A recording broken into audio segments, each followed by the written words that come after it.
मौर्य काल में गुप्तचर विभाग को क्या जाता था? महामात्या सर्प। जो महामाता लोग थी वही गुप्तचर थी लोग। और सर रक्षिण शब्द किसके लिए है? रक्षिण जो है पुलिस के लिए रक्षिण है। और प्रत्येक विभाग के अध्यक्ष को अमात्य कहा जाता है। ठीक है, महामात्य जो था गुप्तचर था, अमात्य जो है प्रत्येक विभाग के अध्यक्ष हो गया। कश्मीर में श्रीनगर और नेपाल में देवपतन शहर अशोक के द्वारा। कश्मीर में श्रीनगर, नेपाल में देवपतन। कल्याण की राजधानी में अशोक ने किस देवता को उपासक बताया? शिव का। अशोक का कौन सा अभिलेख धार्मिक सहिष्णुता के सिद्धांत को? धार्मिक सहिष्णुता को होता है। 12वां जो है धार्मिक सहिष्णुता के बारे में। मेगास्थनी ने भारतीय समाज को 7 वर्ग जातियों में बांटा है। मेगास्थनी ने भारतीय जनता को 7 वर्गों में विभाजित किया है। इसमें कौन सा वर्ग मेगास्थनी की सूची में नहीं है? दास वर्ग जो उसमें नहीं है, दास वर्ग नहीं, दार्शनिक सब दास वर्ग उसमें नहीं है। मेगास्थनी तो विभाजित 7 में किसकी संख्या सबसे ज़्यादा है? किसान की संख्या सबसे ज़्यादा है। बौद्ध ग्रंथ त्रिपिटक में कितने प्रकार के दासों का उल्लेख किया गया है? 4 प्रकार के दासों का उल्लेख किया गया है। कौटिल्य ने अर्थशास्त्र में कितने प्रकार के दासों का उल्लेख किया है? 9 प्रकार के दासों का उल्लेख किया है। मौर्य काल में दासों का सबसे अधिक उपयोग किस कार्य में किया जाता है? कृषि में। कृषि में दासों का यूज किया जाता है। इसको यहाँ से देखते हैं।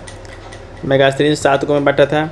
7 वर्गों में से दास सब के बारे में उसमें नहीं था। मेगास्थनी तो 7 वर्गों की सबसे ज़्यादा संख्या जो किसान का था।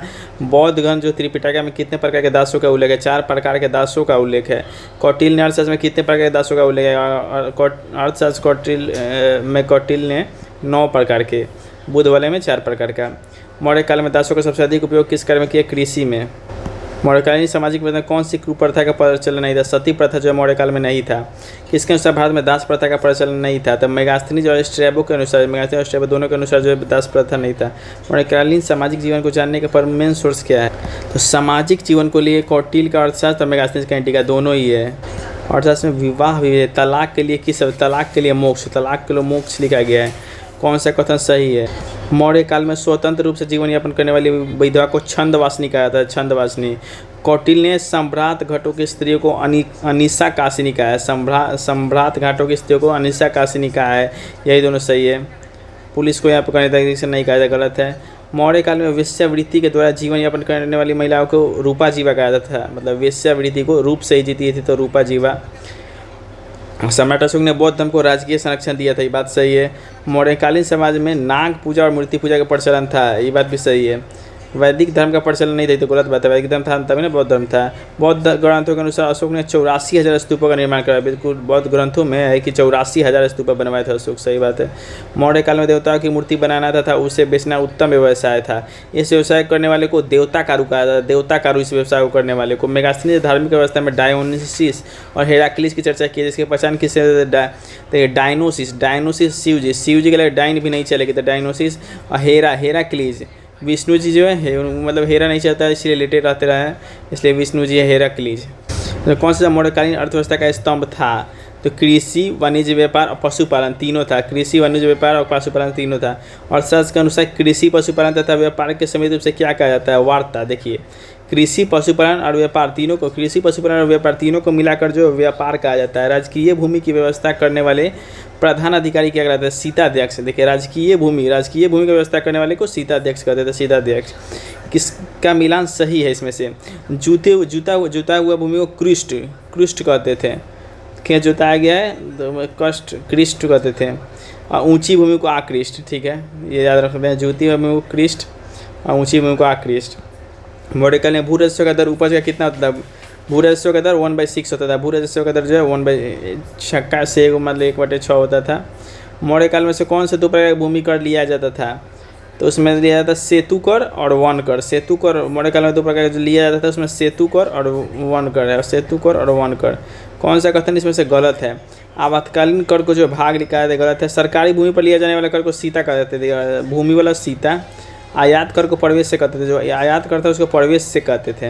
राज्य की ओर से सिंचाई कर को सेतु बंद कर देते थे। सेतु बंद, देखें हम लोग सेतु बंद कर लिया जाता था। चाणक्य के अनुसार जो क्षेत्रक था भूस्वामी को कहा जाता है। भूस्वामी को क्षेत्रक कहा जाता है। उपवास काश्तकार को, उपवास जो है काश्तकार को कहा जाता था। किसका मिलान सही नहीं है? निगम, सूत काटना एवं बुनने वाले का संगठन। निगम जो ये गलत है। श्रेणी, सूत्रा का करके कुछ कहा जाता था। श्रेणी जो है शिल्पियों का संगठन। संघ जो है देनदारों महाजनों का है, उसको छोड़ते हैं। कौन सा कथन सही है इसमें से? उद्योग धंधों को संस्था को श्रेणी का उद्योग धंधा को श्रेणी कहा जाता था। श्रेणी न्यायालय के प्रधान को महाश्रेष्ठ, श्रेणी न्यायालय के प्रधान को महाश्रेष्ठी कहा जाता था। मौर्य काल का प्रधान उद्योग सूत कातना और बुनना था। ये बिल्कुल सही बात है, सही है। करसापन और पन चांदी, करसापन और पन जो है चांदी को, सोना को सुवर्ण या फिर निष्क, सोना को सुवर्ण या फिर निष्क कहा जाता था। चांदी को पन्ना और करसा पन्ना। तांबा को मासक का कन्नी, तांबा को मासक का कन्नी। माँ का तांबा माँ का। मौर्यों का राजकीय मुद्रा पन था, वही चांदी लिख रहा है। मौर्य का राजकीय मुद्रा पन था। मौर्य काल में मुद्राओं के परीक्षण करने वाले अधिकारी को रूपदर्शक कहा जाता था। देखिए, एक रूप राजा करके थे, वो वैश्य के लिए था, लेकिन मुद्रा को परीक्षण करने वाले को रूपदर्शक कहा जाता है। मौर्य काल में व्यापार और वाणिज्य किस मार्ग से होता था? स्थल मार्ग और जल मार्ग दोनों से होता था व्यापार। ये सब भारत का व्यापार किन देशों के साथ होता था? रोम, सीरिया, फारस और मिस्र। श्रीलंका के नहीं होता, साथ नहीं होता, श्रीलंका के साथ नहीं होता था। रोम, सीरिया, फारस, मिस्र के साथ होता था। मौर्यकालीन प्रसिद्ध व्यापारिक पतन कौन सा था? प्रसिद्ध व्यापारिक पतन भृगकच्छ अर्थात भरोज और ताम्रलिप्ति। ताम्र में लिप्त रहते थे और भरोज, ये दोनों से कारण व्यापारिक पतन हुआ। मौर्य काल में आंतरिक व्यापार का मेन केंद्र कौन एक नहीं था? कलकत्ता नहीं था, तक्षशिला उज्जैन काशी था। भारतीय व्यापार बहुमूल्य रत्न बेचने के लिए किस देश का यात्रा कर जाते थे? ग्रीस। बहुमूल्य रत्न बेचने के लिए ग्रीस की यात्रा पर जाते थे। ग्रीस जाते थे बहुमूल्य रत्न बेचने के लिए, ग्रीस लगा के बसते थे। बाद में किस देश को हाथी दांत, कछुआ, सीपी या मोती की लकड़ी निर्यात होता था? मिस्र। इस देश से निर्यात यानी कि इंपोर्ट होता था हाथी दांत, कछुआ, सीपी और मोती की लकड़ी जो है मिस्र से, इजिप्ट से। अशोक के सरनाथ सिंह शीर्ष स्तंभ के फलक पर परिचित पशुओं का सही क्रम क्या है?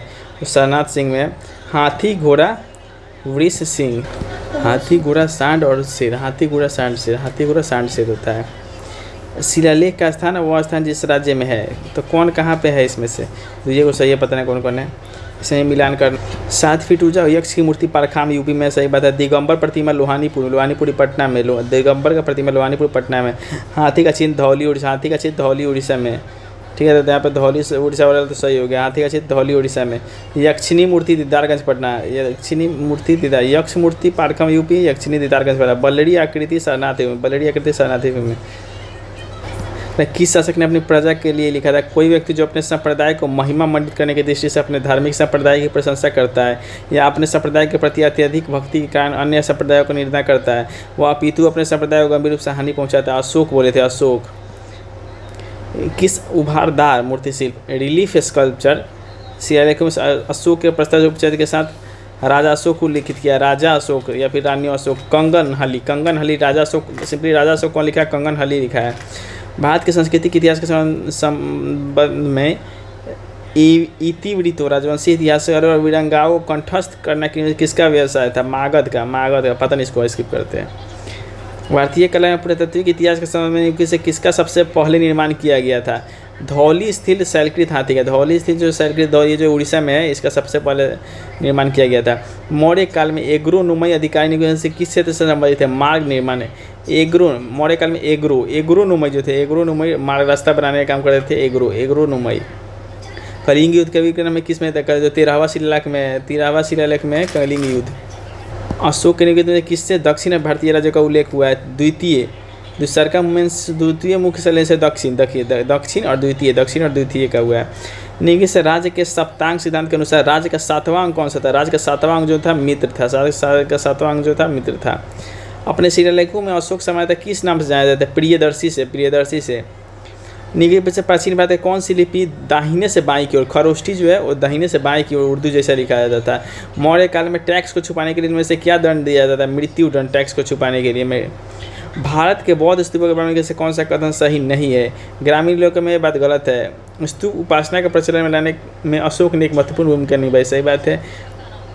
उनकी स्मृति से अशोक का भंडार है, सही बात है। व्यापार मार्गों के नज़दीक स्थित किए थे, ये भी सही बात है। ग्रामीण वाला गलत हो गया। किस राजदेश से बौद्ध धर्म के साथ अशोक के संबंध प्रकट होते हैं? लघु शिलालेख राजदेश 1 से जो है बौद्ध धर्म के साथ इसके संबंध प्रकट हो। मौर्य काल में स्त्रियों की स्थिति के संबंध में निम्न से कौन सा कथन सही नहीं है? वेश्यावृत्ति का प्रचलन नहीं था, बिल्कुल थे, उनको रूपा करके कुछ कहा जाता था। स्त्रीवध को हत्या के समान माना जाता था, बात सही है। स्त्रियों को पुनर्विवाह की अनुमति प्राप्त थी तथा नियोग तथा प्रथा भी प्रचलित थी, सही बात है।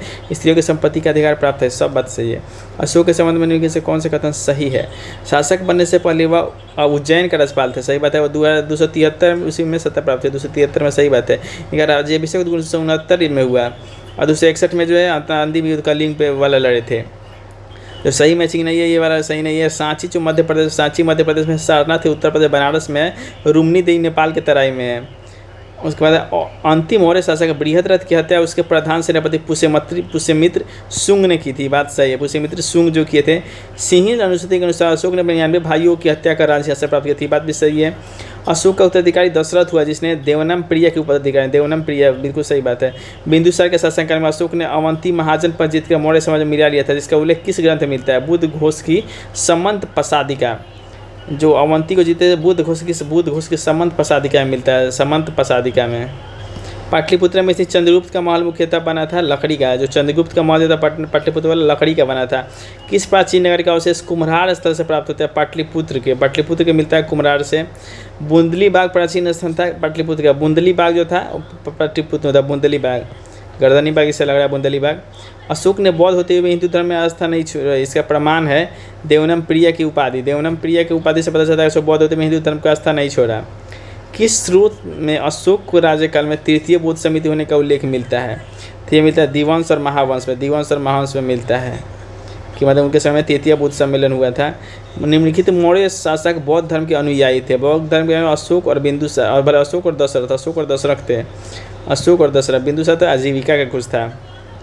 रज्जुक थे मौर्य शासन में अधिकारी, मौर्य शासन में अधिकारी थे रज्जुक राज्य भी है, मौर्य शासन में अधिकारी थे। कौन सा अधिकारी मौर्य प्रशासन का भाग नहीं था? अग्रहारिका जो नहीं था, ये रज्जुक की सब जो था, लेकिन अग्रहारिका नहीं था। यानी कि किसे सर्वश्रेष्ठ स्तूप मानते हैं? सबसे सांची को मानता है। विश्व प्रसिद्ध पर्यटन स्थल सांची का प्राचीन नाम यह भी था, सांची के नाम काकनाम भी था, काकनाम। इसे मैचिंग करना है। कौशाम्बी कहाँ है? कौशाम्बी के भाग जो भी हो, घोषिताराम मठ, कुशीनगर का राणा भार स्तूप, कुशीनगर का राणा भार, और सारनाथ का धमेक और कुशीनगर का राणा भर और सारनाथ का धमेक। पत्थर पर प्राचीनतम शिलालेख किस भाषा में थे? प्राकृत। प्राचीनतम शिलालेख के पत्थर पर जो है प्राकृत भाषा में। सम्राट अशोक के राजादेशों को सबसे पहले विक्टोरियन डिसाइफर किसने किया था? जेम्स प्रिंसेप ने। उनको सबसे पहले पढ़ा था जेम्स प्रिंसेप ने।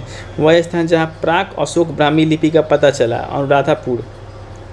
प्राक अशोक ब्राह्मी लिपि, अशोक के शायद पता है पहले वाले के बारे में लिखा जाता है, अनुराधापुर में। निम्नलिखित व्यक्तियों में कौन सा एक व्यक्ति अशोक के परस्पर संबंधों के बारे में गलत है? जो गलत है, स्थापत्य संरचना का भाग है, मतलब पता नहीं क्या गलत है ये। किस दक्षिणी राज्य का उल्लेख अशोक के अभिलेखों में नहीं है? सातवाहन का जो है, और अशोक के उल्लेख में सातवाहन का नहीं है।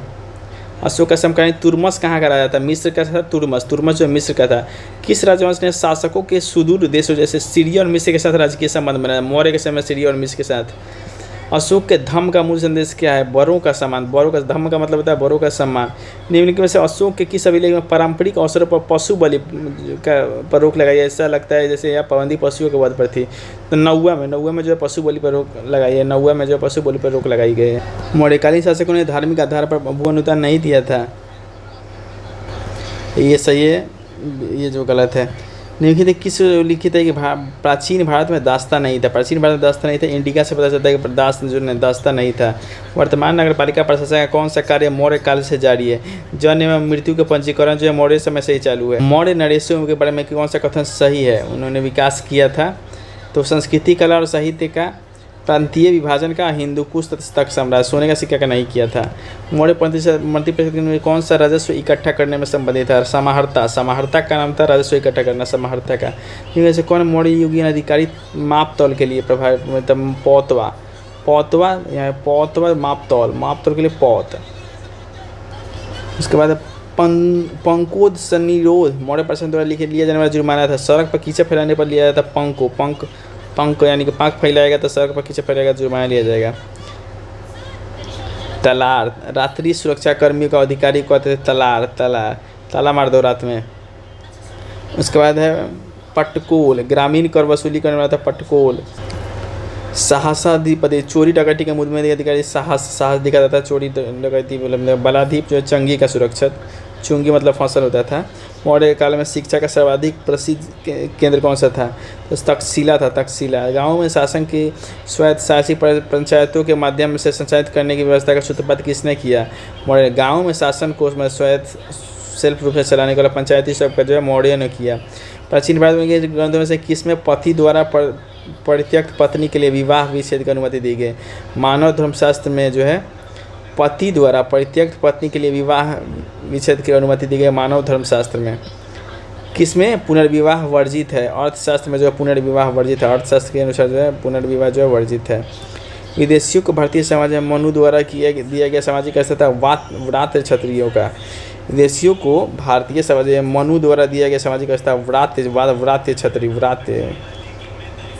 विदेशियों को व्रात क्षत्रिय, विदेशी व्रात। भारतीय व्यक्ति में किसी न किसी समय आए। सबसे पहले है मेगास्थनीज के बाद फाहियान के बाद जो है हेनसिंह, उसके बाद जो ईद सिंह।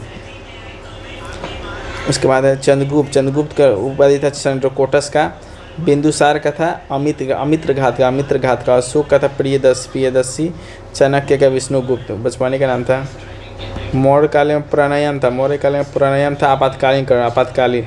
प्रलय था प्रणय वाला आपातकालीन का। ईस्वी सन के पूर्व की कुछ शताब्दियों में निम्नलिखित में से किन शासकों ने गिरनार क्षेत्र में जल संसाधन व्यवस्था की ओर ध्यान दिया? गिरनार के क्षेत्र में अशोक ने ये गिरनार क्षेत्र में ध्यान दिया।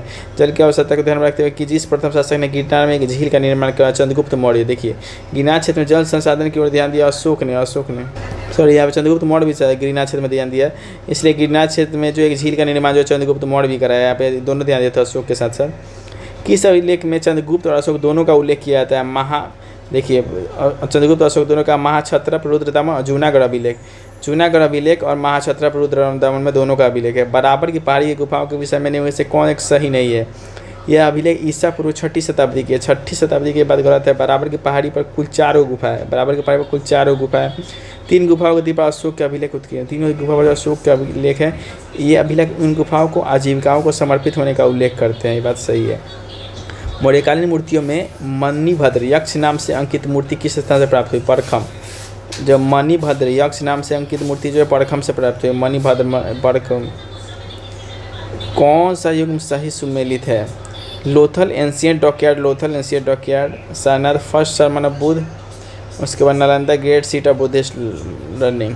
अर्थशास्त्र में किस प्रकार के न्यायालय की चर्चा है? तो धर्मस्थीय कंटक शोधन और धर्मस्थीय और कंटक शोधन दोनों का है। तो बताना है धर्मस्थीय न्यायालय द्वारा दीवानी तथा विवाह संबंधी विवादों को निपटाया जाता था। सही बात है। धर्मस्थीय देखिए अर्थशास्त्र में धर्मस्थीय है, इसमें दीवानी और विवाह संबंधी क्या होता था। और जो कंटक शोधन था द्वारा फौजदारी हत्या तथा मारपीट जैसी समस्याओं का निपटारा होता था। दोनों बात सही है। कंटक शोधन में वो सब था, धर्मस्थीय में दीवानी और विवाह संबंधित। मौर्यकालीन गुप्तचर व्यवस्था का सबसे पहले पता चला अर्थशास्त्री जिसको महामाता इस प्रकार पुकारा जाता था।